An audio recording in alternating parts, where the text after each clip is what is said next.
My girlfriend laughed and said, "You're so paranoid, he's just a friend," while deleting texts right in front of me. I said, "Perfect, then you won't mind being single," and walked out. She followed me to the car, screaming that I was overreacting. I, 28 male, was sitting on the couch last Thursday night when it happened. My girlfriend Maya, 26, was next to me, texting away on her phone like she'd been doing constantly for the past few weeks. We'd been together almost 3 years, living together for 1. "Who are you texting?" I asked casually, not even looking up from the TV. She immediately tilted her phone away. "Just Liam from work. He's asking about tomorrow's presentation. At 10:30 p.m.? About work, right? Kinda late for work stuff, isn't it?" That's when she laughed. Not a normal laugh, but that condescending one that makes you feel 2 inches tall. "You're so paranoid, he's just a friend." And then, right in front of me, I watched her thumb swipe up and delete the entire conversation thread. Not subtle, not trying to hide it, just deleted it while maintaining eye contact with me. Something inside me just clicked off, like a switch. "Perfect," I said, standing up. "Then you won't mind being single." Her face went from smug to shocked in about half a second. "What, babe, what are you talking about?" I walked to our bedroom, grabbed my overnight bag from the closet, and started throwing essentials in it. She followed me, her voice getting higher. "Marcus, you're being ridiculous. It's nothing. I deleted it because I knew you'd overreact." "If it's nothing, why delete it?" I asked, grabbing my phone charger. "Because you get jealous. Like right now, you're literally packing a bag over texts." "No, Maya, I'm packing a bag because you're deleting texts right in front of me and laughing about my concerns." She followed me through the apartment as I gathered my stuff. Laptop, some clothes, toiletries. The whole time she's alternating between calling me paranoid and insisting Liam means nothing. When I headed for the door, she grabbed my arm. "You can't just leave. We live together. You're throwing away 3 years over nothing." "No, you threw it away when you decided I was too stupid to notice what's going on." I made it to my car, but she followed, now in full panic mode. Started screaming in the parking lot that I was overreacting, that I was crazy, that the neighbors were watching. She actually yelled, "This is exactly why I delete things, because you act like this." The logic there was something. I got in my car and she literally stood behind it so I couldn't back out. Had to inch backward slowly while she screamed about how I was going to ruin everything over my insecurities. Finally, got out of the parking lot and drove to my buddy Jake's place. He didn't even ask questions, just handed me a beer and pointed to the couch. That night, my phone blew up.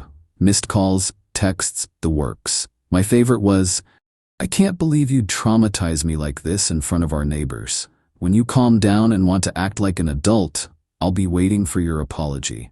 My apology. That's rich. Blocked her number and crashed on Jake's couch. The apartment lease is in my name only, thank God, but she's been living there for 2 years. Gonna have to figure out next steps, but right now I'm just done. We'll update when I figure out what comes next. Update 1, 3 days later. Okay, so the entitlement has reached new heights. Staying at Jake's has been a blessing because what's been happening at Pumph. My apartment is insane. First, let me address some stuff. Yes, the lease is only in my name. When Maya moved in, she was between jobs and couldn't qualify for the lease. I'd been living there solo for a year before she moved in. She's never paid rent directly. We had an arrangement where she covered groceries and utilities, while I handled rent. Worked fine until, the whole deleting texts while laughing at me thing. Saturday morning, 2 days after I left, I get a call from my building manager, Robert. Great guy, we've always been cool. "Hey Marcus, just wanted to check. Did you authorize Maya to change the locks?" "Wait, what?" "Yeah, she's here with a locksmith. Says you lost your keys and asked her to handle it." "Robert, we broke up. I moved out temporarily. She has zero authority to change anything." "That's what I thought. I'll handle it." I could hear Maya in the background yelling about safety and how I abandoned her. Robert shut that down real quick, reminding her that she's not on the lease and has no authority to modify the property. But it gets better. Since I blocked her number, she started using other people's phones. Her best friend Sophia called me Saturday afternoon. "Sophia, Marcus, what you're doing is abusive." "Excuse me?" Leaving Maya alone in that apartment with no warning? She's terrified. She doesn't feel safe. She's terrified of what exactly? Being single? You know she has anxiety. How could you just abandon her like that? Me, Sophia, she was deleting texts from another guy while laughing at me. I'm done. Liam is gay, Marcus. He's literally gay. You threw away your relationship because you're insecure about a gay man. Now that was news. Funny how that crucial detail never came up during any of Maya's "he's just a friend" speeches. Also funny how that explains absolutely nothing about the secretive texting and deleting. Me, if he's gay, why delete the texts? Because you're controlling. She knew you'd find a way to make it a problem. I'm hanging up now. Then Sunday happened. Apparently Maya decided that if she couldn't change the locks, she'd just invite people to move in. I got another call from Robert. Maya had shown up with some random dude and a U-Haul, claiming he was her new roommate who would be taking over my portion of the rent. She actually tried to add someone to my lease without me. Robert shut that down too, bless him. Told her any changes to occupancy need to go through me. The guy with the U-Haul was apparently Liam himself, the gay friend who was ready to move into my apartment within 72 hours of me leaving. Totally normal friend behavior, right? The texts from various numbers kept coming. Her mom, Marcus honey, Maya is distraught. Whatever happened, you two can work it out. Don't throw away love over a misunderstanding. Her sister, you're a piece of trash. Maya deserves better than some insecure loser. Unknown number. Definitely Maya. I'll give you one chance to come back and discuss this like adults. After that, I'm done waiting for you to grow up. The audacity of that last one sent Jake into a coughing fit from laughing. But here's where I decided to take actual action. Monday morning, I took a sick day from work and went to handle business. Went to the apartment while Maya was at work. Used my key to enter my apartment. Started packing all my stuff. Gaming setup, my TV from the living room, my kitchen appliances, yeah. The nice espresso machine and KitchenAid mixer were mine, my furniture from the office, basically everything I bought. 2. While packing, I found something interesting in the bedroom, a men's watch on my nightstand. Definitely not mine. Took a photo of it, left it there. 3. Called the utility companies. All utilities were in my name since I'd set them up. Scheduled them all for disconnection in 30 days. The legal notice period. Maya would need to set up new accounts in her name if she wanted to keep living there. 4. Sent Maya a formal text from a Google Voice number. This is notice that I will not be renewing the lease when it expires in 45 days. As you are not a tenant on the lease, this serves as your 30-day notice to vacate. All utilities will be disconnected in 30 days. Please make alternative arrangements. The explosion was immediate. Robert called within an hour. Maya was in the leasing office, crying, demanding to be added to the lease, claiming she had squatter's rights. She doesn't. Threatening to sue for illegal eviction. It's not. And then, the real kicker.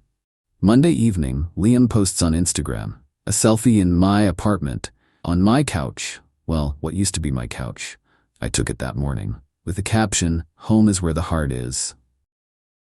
Gay friend, my ass.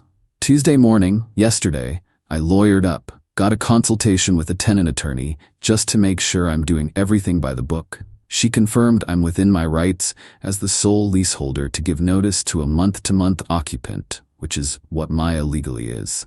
The lawyer also suggested documenting everything, so I've been screenshotting all the texts, saving voicemails, downloading Liam's social media posts. Oh, and that formal notice I sent? Maya responded with a novel-length text about how I'm financially abusing her, how she's invested 3 years into this home, how I'm being vindictive and cruel, and my personal favorite.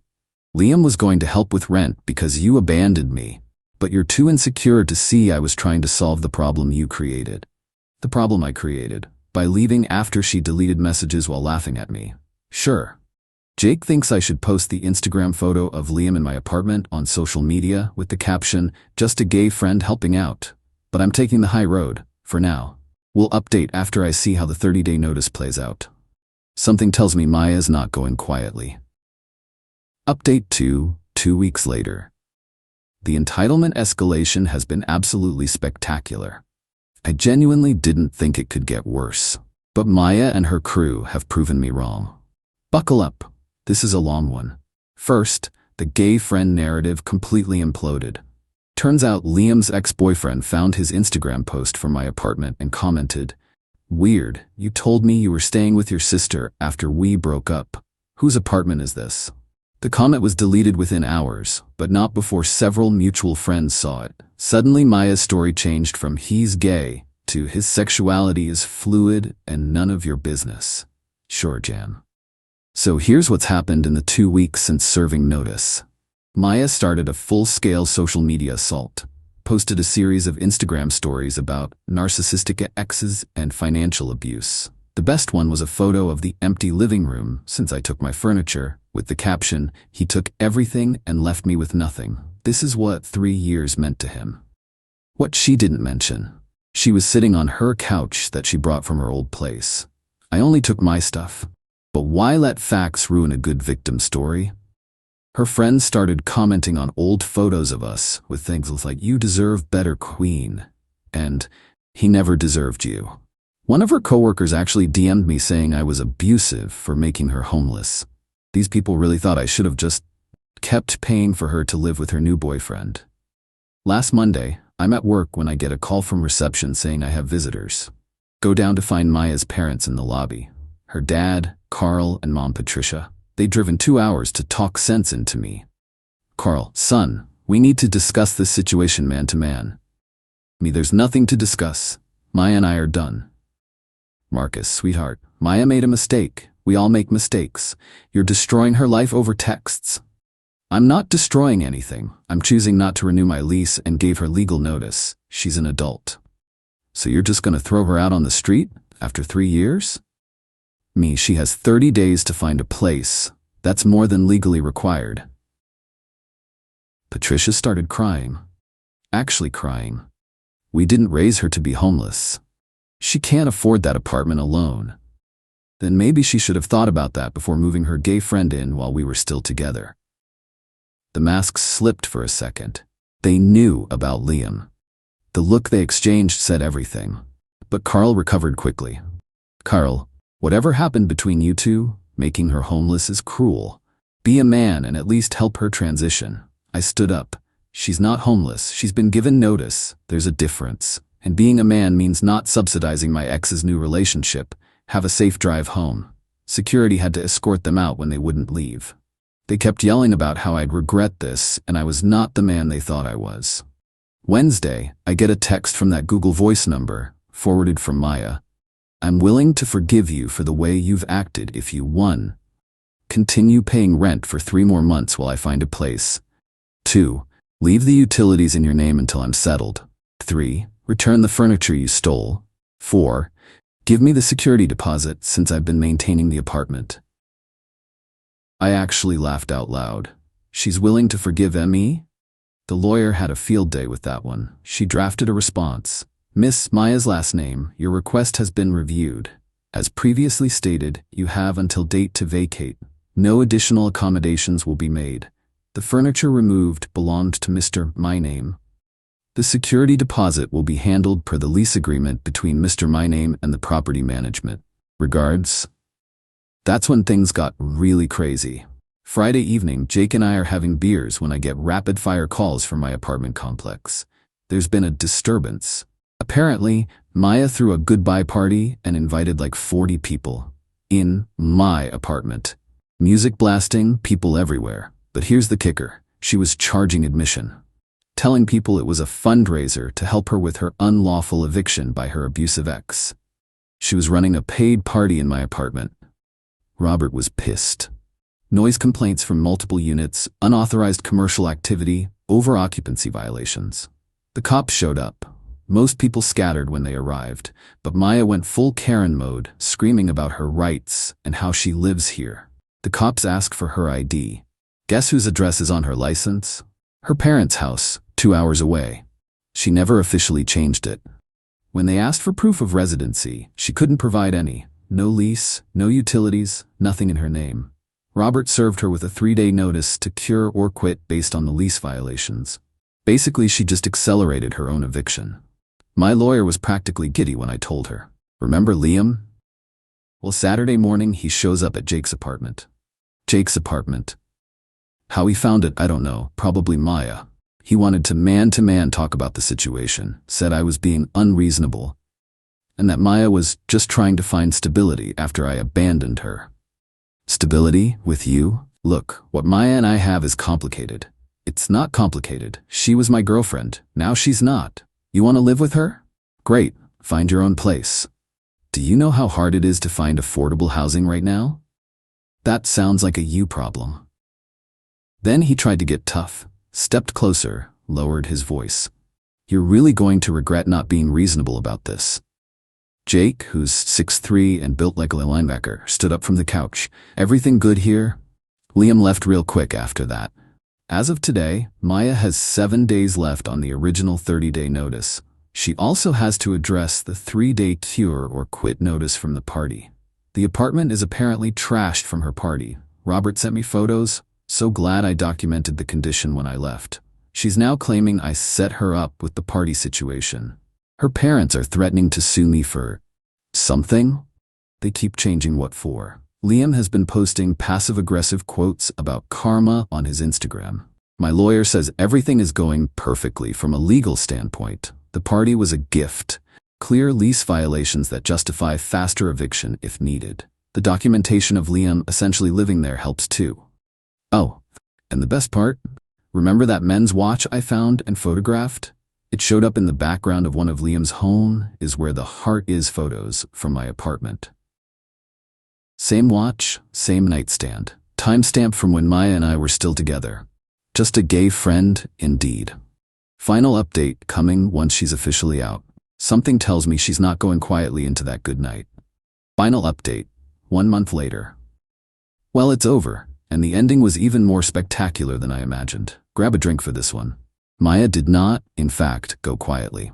The day before her notice was up, she hired a moving truck. Not to move out. Oh no, that would be too simple. She hired it to make it look like she was moving while actually trying to establish some kind of residency claim. Robert called me. Marcus, she's got a truck here, but she's moving stuff in. Turns out Maya had gotten furniture from Goodwill and was having Liam help her move it into the apartment, then take photos to prove she'd been living there all along with her stuff. She was literally trying to stage a fake life to show a judge. My lawyer shut that down with one phone call to the property management's legal team. They sent their maintenance supervisor to document everything. The lease violations from the party, plus this attempted fraud, meant she was done, but she didn't know that yet. The morning of her last day, I had to go to the apartment to do the final walkthrough with Robert. My lawyer advised being present. What I found was interesting. Maya had painted one wall bright purple, lease violation, no unauthorized modifications. Removed all the cabinet doors in the kitchen. Superglued the bedroom doors shut. Poured what looked like an entire bottle of maple syrup on the bathroom floor. Left rotting food in the unplugged refrigerator. She was sitting in the middle of the living room when we arrived, surrounded by the Goodwill furniture, fake crying on Instagram Live. This is what he's doing to me. Making me homeless.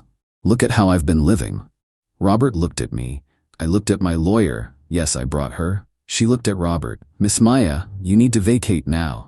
Any damage will be documented and charged to you. I'm not leaving. I have rights. That's when she made the ultimate mistake. She stood up, grabbed a lamp, and threw it at the wall, on Instagram Live, in front of witnesses. Robert immediately called the police. Not for eviction, for vandalism and destruction of property. The police arrival. 2 officers showed up within 15 minutes. Maya immediately turned on the waterworks.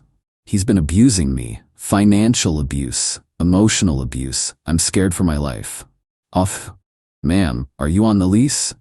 We lived together for 3 years. That's not what I asked. Are you on the lease? He won't let me be on it. Off to ma'am, we have witnesses saying you just threw a lamp at the wall. On live stream. The Instagram Live comments were not on her side. Girl, what are you doing? This is embarrassing. Is that syrup on the floor? Why are the cabinet doors gone? Then Liam showed up, rushed in trying to be Captain Save-A-Ho, immediately started yelling about tenant rights and illegal eviction.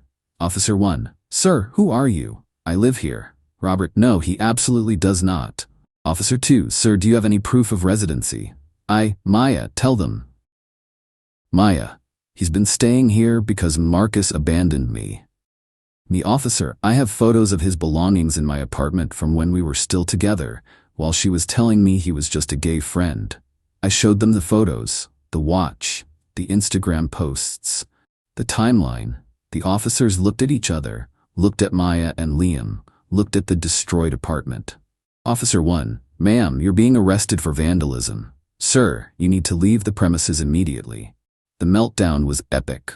Maya screaming about lawsuits, Liam trying to argue law he learned from TikTok, the Instagram live still rolling as she got cuffed. The viewers were going wild in the comments.